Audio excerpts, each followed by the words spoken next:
Hi everybody, welcome to Model Trains. So as promised, I would do an explanation of what I believe is this phenomenon that I've called Bagnall W.A.C, which stands for wheel, axle, coupling rod, misalignment.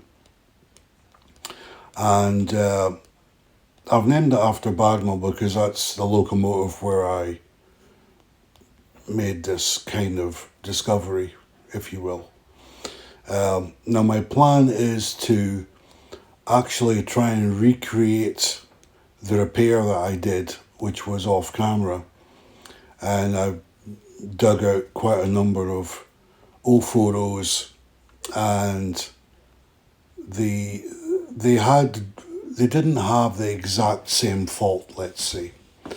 Um, but the first two that I did the same type of repair on had quartering issues, but not the same problem. So I'm a bit disappointed that I couldn't find one that had the same issue. But you'll see, first of all, I'm going to give you a reminder of the fault that the locomotive had. And then I'm going to go on and I'll show you some work I was doing on Andrew Barclay 040. And on that locomotive, I explain how I diagnosed it on a rolling road and how I implemented a fix. So, and hopefully it's easy enough to understand. So, okay, let's have a look at the reminder of the fault. Okay, so we now have her on the track, and I've got her on half power. So let's just slowly wind it. Oh, she's not running too well, but surprised at that. Not sure. She runs a little bit better in reverse than she does going forward. But do you know what? This is running like a 20-year-old second-hand locomotive. It's almost like the quartering on the wheels is wrong. The thing I didn't want to do was I didn't want to just show you how I fixed it. I wanted to actually do a repair example. And although in this particular case I've got this Class 06 running better, it's not as perfect as I would like. And being a bit of a perfectionist, I find that annoying.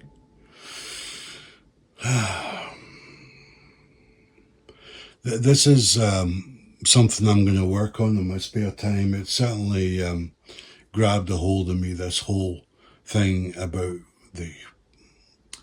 this, I'm going to call it Bagnall W.A.C, because essentially what that is one wheel out of the alignment by 1, 2, or 3 degrees. It's a very, very fine adjustment. And the only way of telling, let me go through this from the start again so that you know. So this is in reverse order, people. Sorry about that. I just want to make you able to understand how I fixed the Bagnall Sanders oil. So what I did was, let's just imagine for a second that this is the Bagnall oil locomotive, which it isn't, but this one does have it's still apparent there's a bit of a limping problem, right? So what I did was, again, using the rolling road, I had it on half power, which it is now, rolled it up to the point where she would engage the speed. But I wanted her to go as slow as possible. Like, she is almost at the moment. I think we can maybe get her to go a little bit slower than that, can we?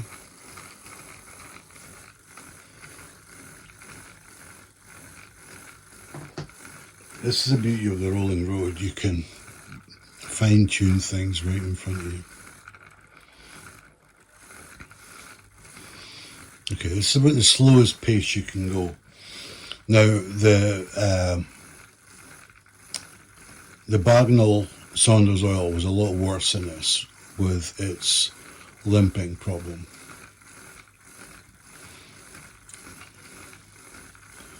This one here, you can still see something's a little bit out, but and then it picks up a bit of speed and you go, well, hang on, there's not a fault here. So I think I have improved this one, but let me go back to the theory.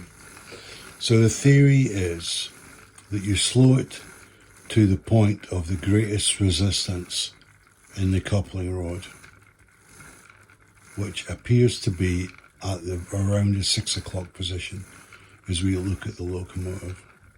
So I'm just slowly decreasing it.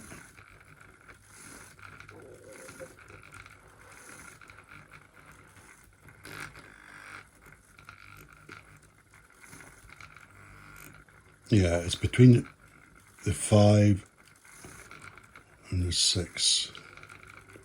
This is a very, very fine adjustment. Yeah, it's about there.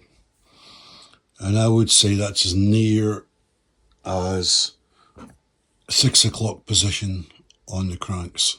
Okay? Now, the next thing I did was I turned the locomotive around to check the crank position on the other side. And in this particular case, what I'm looking at is the crank position here, which is say 2 o'clock.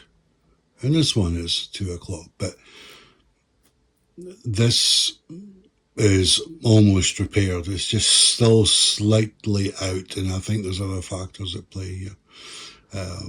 But she's improved on what she was. So say 2 o'clock, and over here, we're looking at 6 o'clock. So the quartering is slightly out on this one. But what I noticed, I'm going to have to go back to that because I've been mucking around with this quartering for a while. Anyway, what I noticed was when I looked at the Bagnall, if we imagine that these were at 6 o'clock, this was at, say, 3. See, these are slightly out. This should be at 3 o'clock, and that should be at 3. So these two should be slightly further around. And that may be why it's working, but not quite so well, but it's possibly because of that. Yeah, it's just slightly, it's a degree or so out. But what I noticed on the Bagnall was that one wheel, it was actually around this side the way I did it. This wheel, this crank was out. Its position was, instead of being at 6 o'clock, was like 5:30. Not quite 5, it was only about a degree or so out. Now, since it wasn't on the main drive, this is the main drive wheel here, I call this, right? And these wheels are just on an axle. What I did was I held the axle on the opposite side and grabbed this wheel and twisted the wheel on the axle by 1 degree closer, so turning it closer to match the other crank. Now I hope that makes sense. I'm going to continue on with this one to make sure the quarter is spot on, but it is an improvement. So just bringing it, because as I could see, one was at 6 o'clock, one was like 5:35, and that stretch between the two coupling rods was causing a great deal of resistance, and that's why the locomotive was limping. So just again, repeating what I was saying, you run the locomotive as slow as possible till you see the point of greatest resistance, in this case, where the coupling rods are at the base, and then look for an overreach between the crank pins. Okay, so effectively the drive wheel is really pulling on the front wheel. So, and this is not ideal, twisting the wheel on the axle, because these wheels are pushed onto axles that have spleens. So you might, there's a word of caution, you might wear the spleen or the internals of your wheel. But because I was only doing 1 degree, I felt it was safe enough. So pulled it with all my strength, just finger strength, brought the crank pin more in line with that. So there wasn't this resistance force, and that repaired it. But I'm going to go on and do a bit more work on this one, because I think the quartering is still out.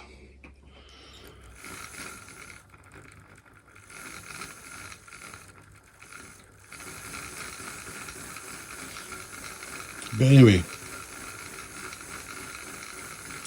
yeah, my intentions was not just to show you how I fixed it, but to repair another one, because I want to fine tune my theory so that I can have it exact.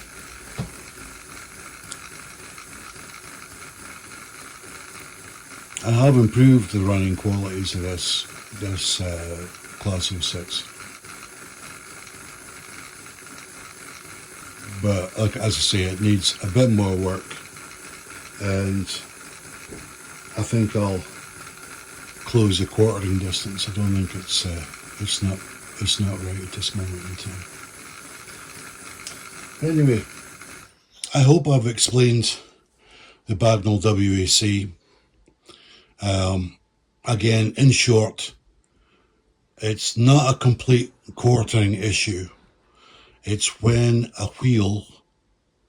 one wheel is actually slightly out by a degree or so. And by just bringing that wheel, rotating the wheel on the axle back that 1 degree, makes a massive amount of difference. And in the case of the Bagnall Saunders oil, it was a night and day fix. It was huge, but by just having the wheel not correctly on the axle. So I hope I've explained that easily enough. I am going to go on to do more with this Class 06 and mess around with the quartering.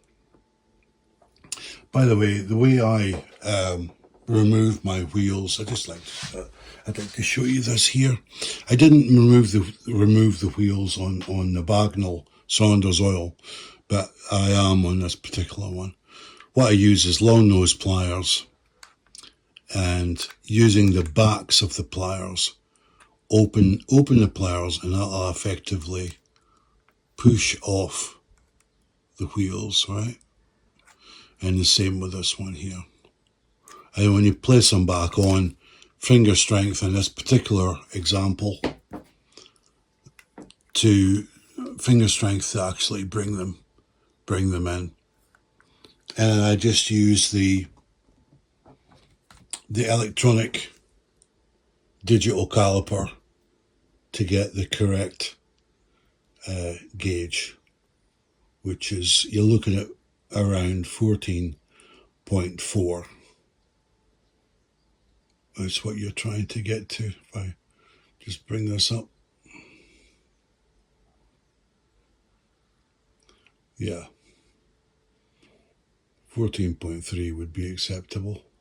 Yeah, there we go, 14.4. So that's the gauge that you're looking for, and you measure that on the insides of your wheels. All right.